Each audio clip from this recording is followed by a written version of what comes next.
Hello, I'm very happy to be in contact with you again. This year, the subject that you are going to have with me in this first semester is Historia de los Pueblos Anglófonos 1.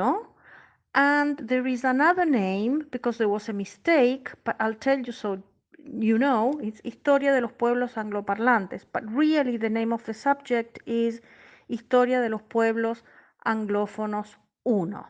In English, to make things easier, let's call it British history.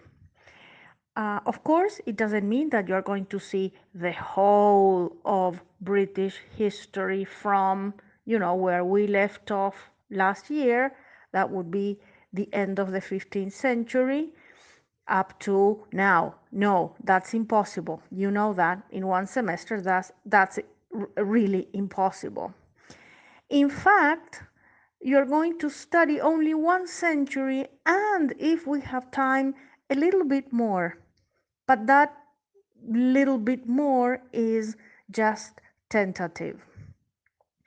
Okay, so let me say that you are very welcome to this course.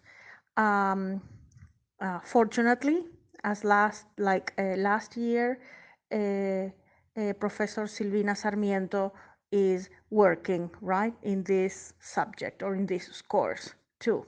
Okay, so the classes are more or less equally distributed.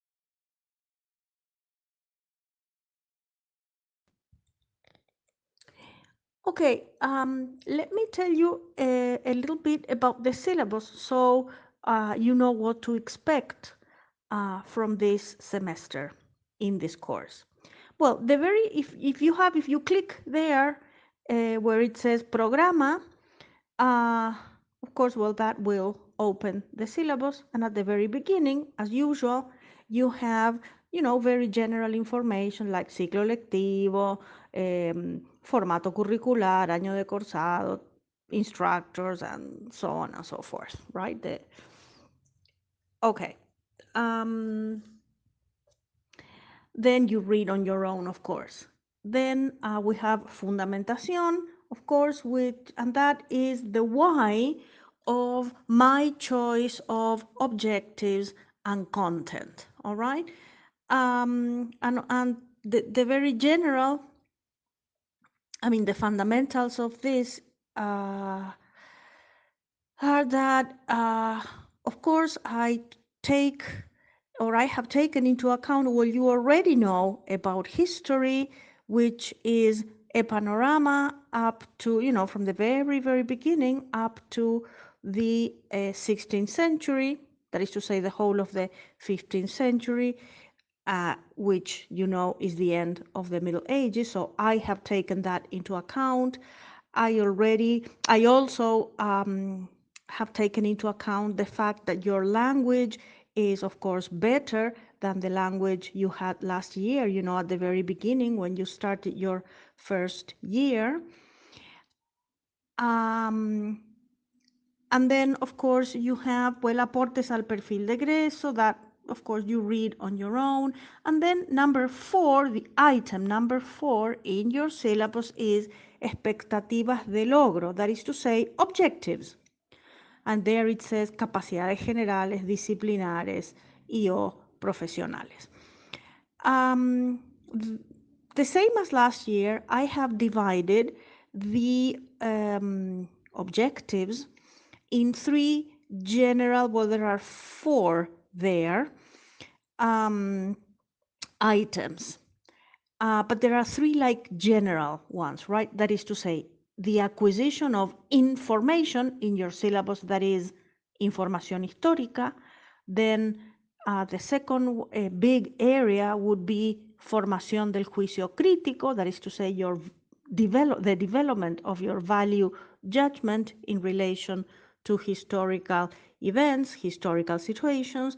And then there is another big area, which is your language, right? And there, within the very, the first general objective, information, the acquisition of historical information is, it says, comprender los rasgos sobresalientes del proceso histórico del Reino Unido de Gran Bretaña durante los siglos XVI, maybe XVII, a fin de lograr una perspectiva adecuada para la evaluación del legado de ese pasado dentro de realidades subsiguientes y de un marco de cultura universal. Okay, that means, that sounds very difficult, but it is not. It's just the acquisition of information, because you know that you need to memorize some historical information, very similar to what you did last year in that sense. Then you have value judgment, there's a formación del juicio crítico, and there are two there. One is adquirir una postura crítica para resolver problemas con creatividad. That the meaning of that is thinking. You need to think, to connect events with other events, to compare, and to compare the past to the present, and so on. And then within that same general objective, it says exponer temas de manera oral y escrita partiendo de la idea principal y fundamentando con información. The idea is that if we have, and I would do that orally, if we ever have normal classes this semester, what you're going to do is to present expositions, right, on a topic.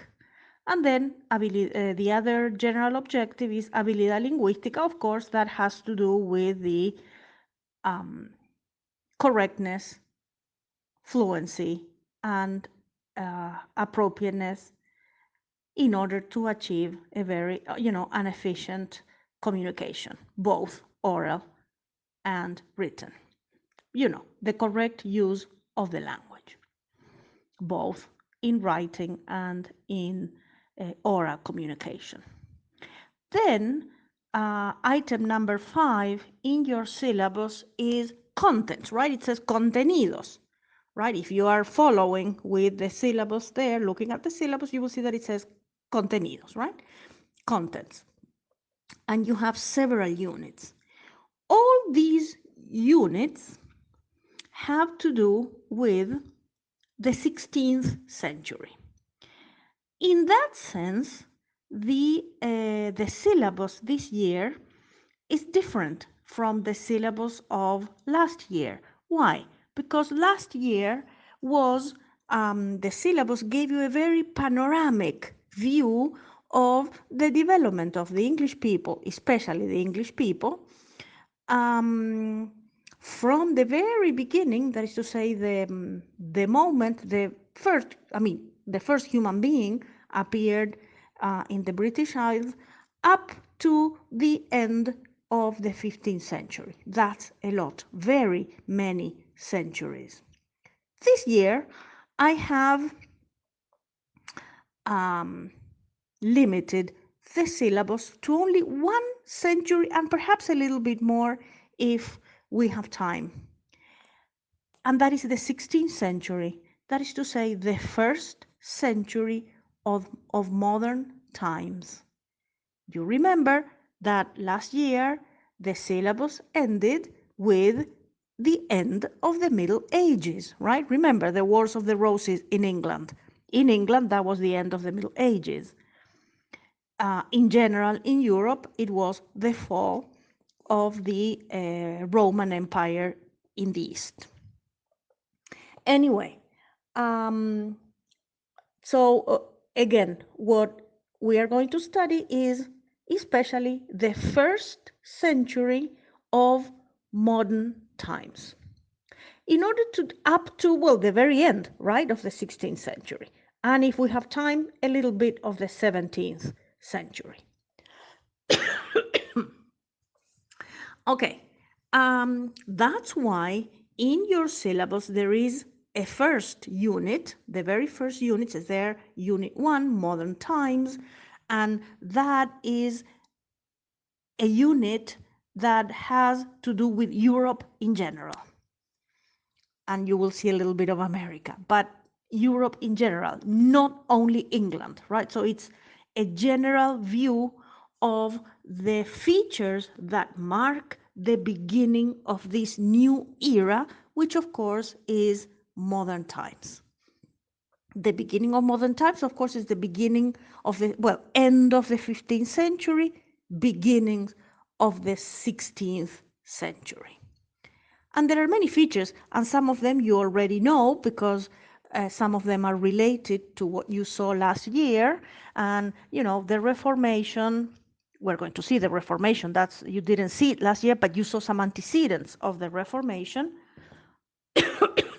The Renaissance, the rise of nationalism, the rise of capitalism, the rise of the middle class, etc., etc., etc.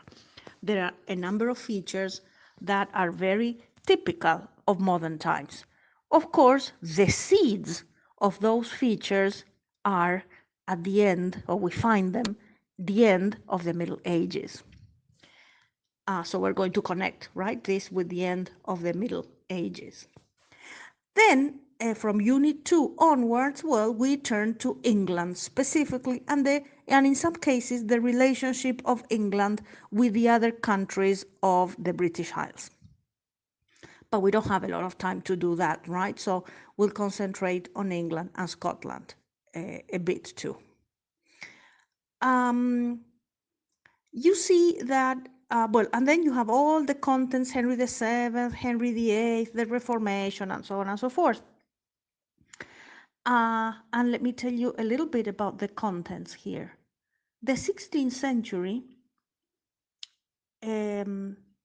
coincides with a new dynasty in England. You remember that in the Wars of the Roses, Henry Tudor defeated Richard III. Well, Henry Tudor starts a new dynasty in England, right, in the year 1485. That is the Tudor dynasty. And the Tudor dynasty, or in the Tudor dynasty, there are 5 monarchs. The first one, of course, is Henry VII, Henry Tudor, and the last one is Elizabeth. You know, this great queen, Queen Elizabeth. Elizabeth I, of course. She dies in 1603. So you see that the end of the Tudor dynasty coincides with the end of the century, almost, you know, with the end of the century, right? The end of the 16th century, 1600, 1601. Queen Elizabeth died in 1603. And then in the you know, from 1603 onwards, well, there is another dynasty, right, which is the Stuart dynasty. And again, if we have time, we'll see something about that. Within, you know, these 5 Tudors that I mentioned, these Tudor monarchs, we have Henry VII, that is the beginner, right, of this dynasty. Then we have the very famous Henry VIII, son of Henry VII. And then we have Edward VI, son of Henry VIII.